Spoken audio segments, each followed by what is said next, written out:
Olá, estudantes do Goiás Tech, sejam bem-vindos a mais esta aula. Eu sou Núbia Pontes, a sua professora de Biologia, nesta aula que é para você, estudante da primeira série do ensino médio.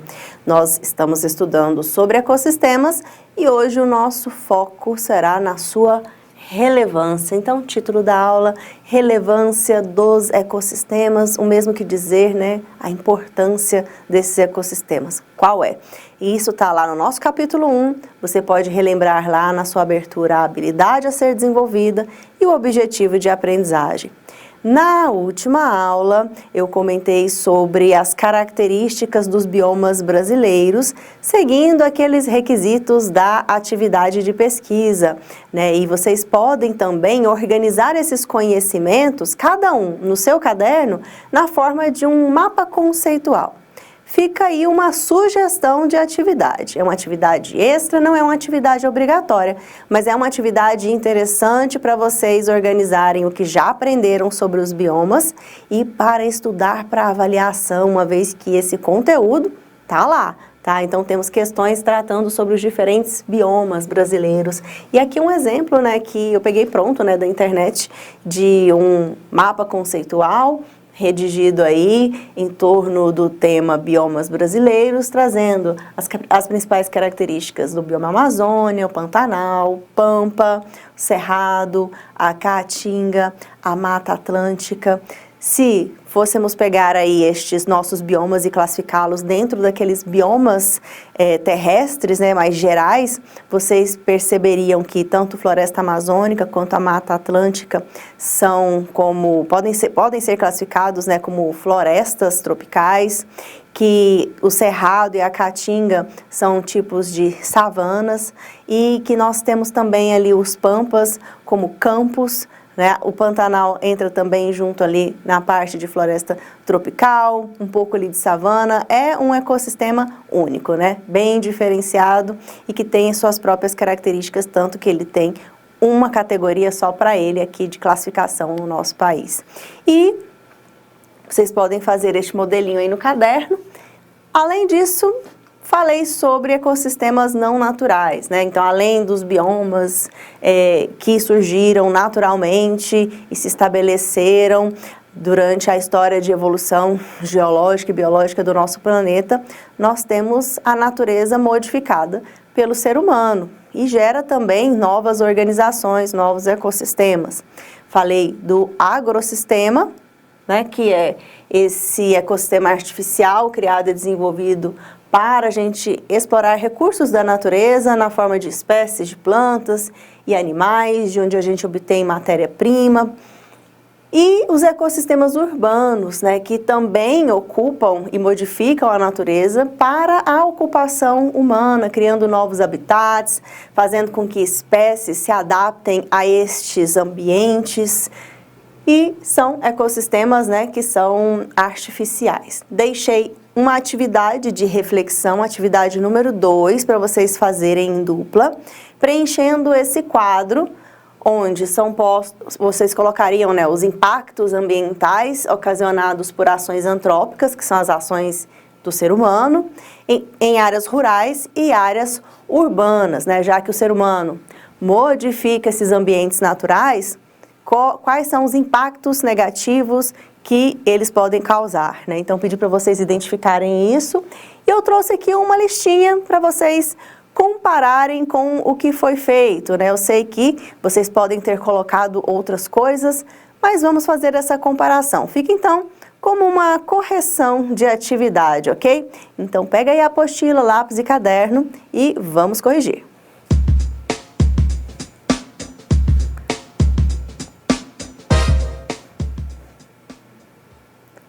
Exemplos de impactos causados por ações antrópicas nos ambientes de áreas rurais. Trago aqui uma listinha. Exemplo, desmatamento para abrir espaço para edificações. Opa, acho que aqui está invertido, então eu vou subir já os dois, ficou invertido, tá? Deixa eu fazer até uma setinha aqui, que agora que está posto não tem como eu trocar. Mas eu já vi na hora aqui, cadê minha caneta? Áreas urbanas urbanas e áreas rurais. Só invertendo, tá? Então, áreas urbanas. Desmatamento para abrir espaço para edificações é um impacto. Aumento da impermeabilização do solo, causando enchentes. Poluição do ar e sonora devido ao tráfego e obras.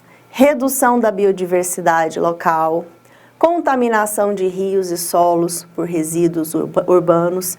E aí, vocês concordaram com a lista que eu coloquei aqui? A lista de impactos negativos causados no ambiente, né, causado por ações humanas, ao modificar a natureza para a ocupação humana, a construção de cidades. Vocês colocaram aí alguma coisa semelhante? E para os impactos relacionados às áreas rurais, né, ao campo, o que a gente pode citar? Desmatamento para expansão de áreas agrícolas, uso intensivo de agrotóxicos contaminando solos e águas, erosão do solo devido ao plantio contínuo e inadequado, consumo excessivo de água para irrigação, emissão de gases do efeito estufa pela pecuária. Então, são pontos aí que causam impactos negativos, podem causar ali problemas, né, nesses ecossistemas rurais que estão bem mais próximos dos naturais do que o ambiente urbano, né, mas são ambientes igualmente modificados pelo ser humano. Então, o que eu pedi também? Além de identificar os problemas, a gente pensar nas soluções. Eu escolhi um tópico de cada para colocar aqui uma possível solução. Veja se você fez alguma coisa parecida com isso, mas no seu caso era para pensar sobre mais de uma, né? Se os impactos que você colocasse lá, você teria que pensar uma possível solução. Uma possível solução referente, né, aos impactos causados nas áreas urbanas seria o aumento da impermeabilização do solo e o consequente risco de enchentes. Por exemplo, é o impacto que eu escolhi. O que seria a solução? A implementação de áreas verdes e jardins de chuva. Essas áreas permeáveis ajudam a absorver a água da chuva, reduzindo o escoamento superficial e diminuindo o risco de alagamento.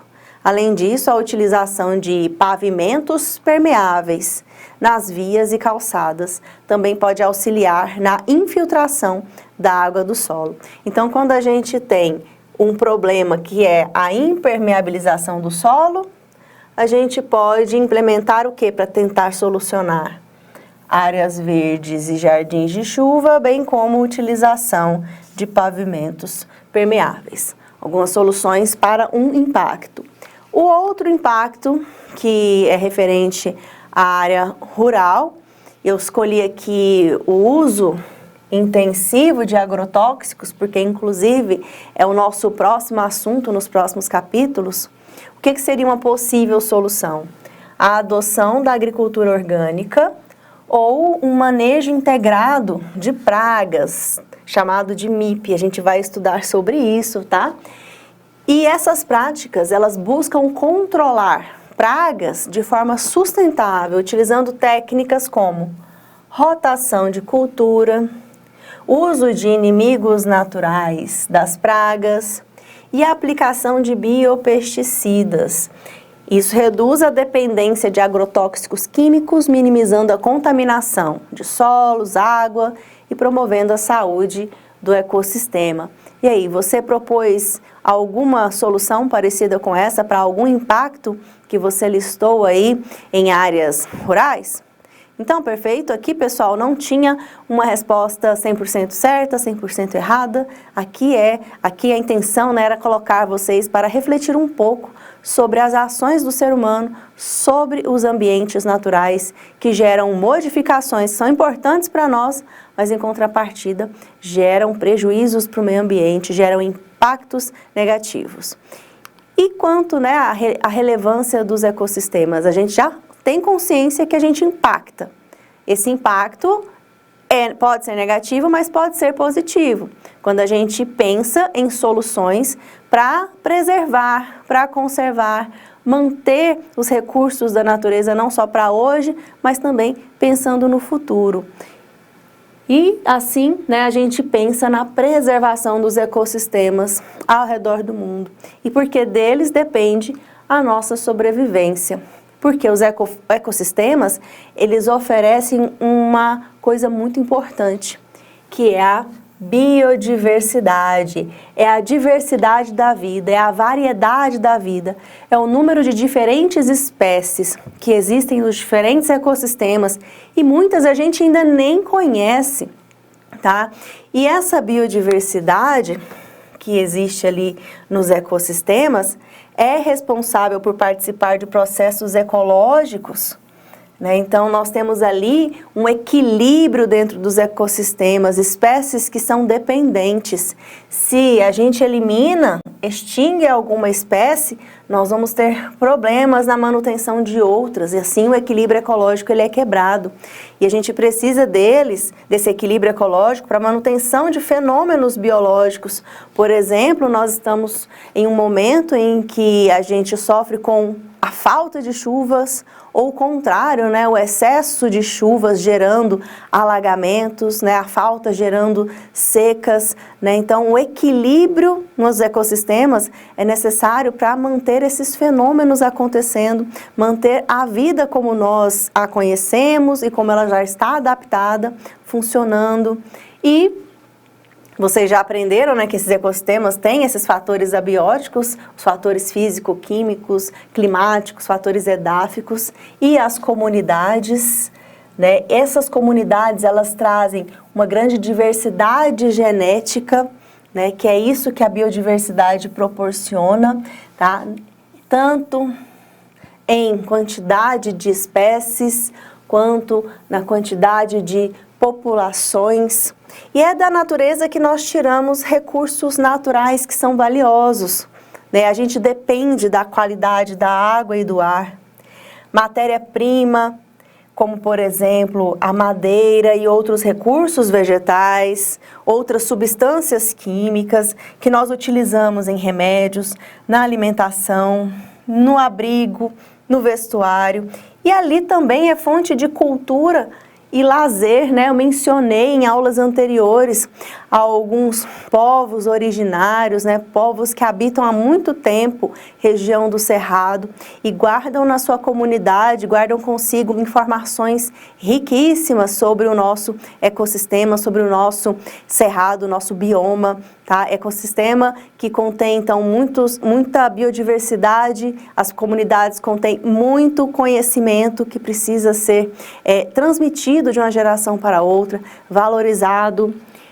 E aí nós, seres humanos, né, a gente adentra estes ecossistemas, biomas, utilizamos ali dos recursos naturais de uma maneira que gera ali impactos ambientais negativos, como a poluição, desmatamento e queimadas, superexploração de recursos, culminando com alguns problemas que vão desequilibrar todo o sistema, como por exemplo o aquecimento global, que é o aumento da temperatura média do nosso planeta.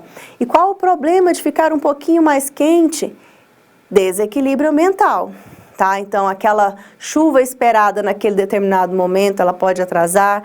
Aquele excesso de chuva que não estava sendo esperado pode gerar ali alagamentos, pode gerar outros desastres ambientais, né, que a gente vai estudar isso também, impactando não só a biodiversidade, mas o ser humano que está ali habitando os diferentes ecossistemas, né? Então a gente quer preservar a humanidade, a gente precisa preservar a natureza. Então, acho que todo mundo tem isso bem claro, né? E por isso que a gente precisa deixar cada vez menos pegadas ecológicas, ou seja, é como se ninguém reparasse que a gente tivesse passado por aqui, sem deixar ali impactos negativos no planeta Terra. E a destruição de um ecossistema?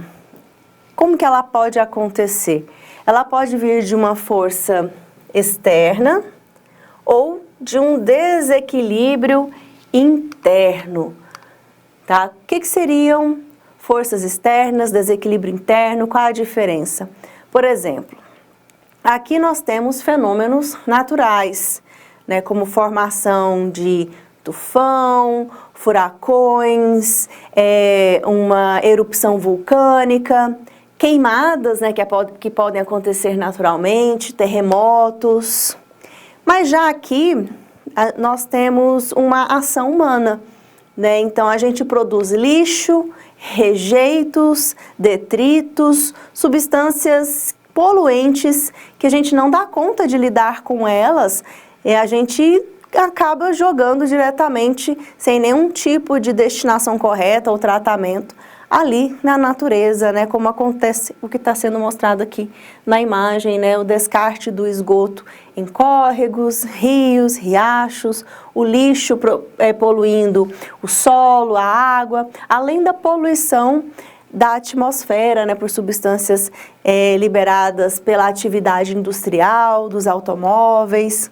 Nós impactamos também quando fazemos caça, pesca em excesso ou ainda, né, o tipo que é feito só por diversão, né, que é um crime ambiental. E uma pesca predatória também, né, utilizando aí ferramentas e recursos que acabam retirando um número muito grande e gerando muito desperdício, né, de espécies aí na natureza. Vamos refletir um pouco sobre alguns impactos que o ser humano causa no ambiente através da proposta que tem aí na sua apostila, fazendo a leitura dessa seção Saiba Mais. Lá tem um texto que vai falar sobre espécies exóticas, está na página 133 e 134, onde tem a imagem deste animal aqui. Você consegue identificar que animal é esse? Esse animal aqui é uma espécie exótica dentro dos nossos ecossistemas, dos nossos biomas brasileiros. Eu quero que você descubra que animal é esse, fazendo a leitura. E depois tem a indicação aí sobre mais informações acerca de espécies exóticas que vocês encontram nesse link. Então, se vocês estiverem aí com o Chromebook, vocês já podem procurar. É um material do IBAMA, tá? É seria ali um folder? É um folder, tá? Ou você busca por esse link, se o seu professor te passar ele, né? Porque ele é bem longo, fica complicado digitar. Ou você simplesmente faz essa busca aqui, ó, sobre as espécies exóticas invasoras, IBAMA, portal gov.br. Tá? Lá você vai encontrar um texto, você vai rolar a barra lá até o final do texto e lá no final tem lá um link para o folder, onde você pode ler mais sobre espécies exóticas invasoras, que tá na sua prova, inclusive, esse assunto, tá? E o que mais que é para fazer além dessa leitura? Na apostila, no site, você vai utilizar a sua apostila na sequência aí das páginas 93 e 94, já começa a atividade de aprendizagem. Lá tem as questões 1, 2, 3, 4, 5, tá? 1, 2, 3, 4, 5 a partir da página 93 ou 92, tá? Então, tem essas duas coisinhas para vocês fazerem ainda hoje, certo? Leitura e exercícios. E a gente faz a correção na próxima aula.